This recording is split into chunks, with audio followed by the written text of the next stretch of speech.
สบายดีคลิปที่สองพี่น้องสืบต่อ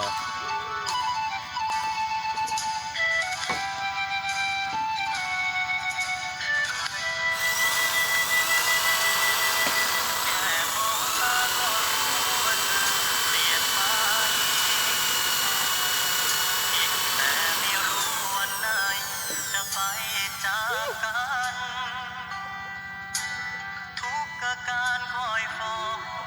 มันบอกว่าอายหมดความสำคัญเธอลืมวันวานที่เคยเคียงคู่จากไกลเป็นไกลตำแหน่งหัวใจ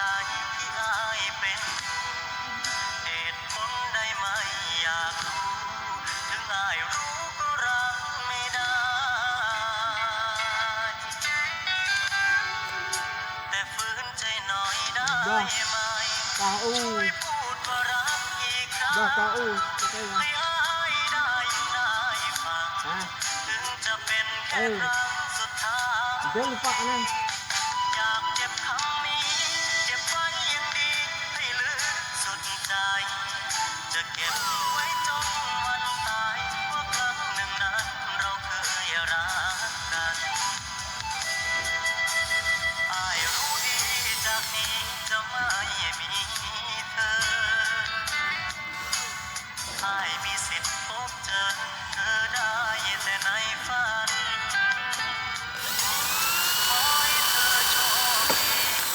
เจอแต่สิ่งดีๆทุกวันส่วนตัวอายนั้นเจ็บเหงาจะทนสู้จากไกลเป็นไกล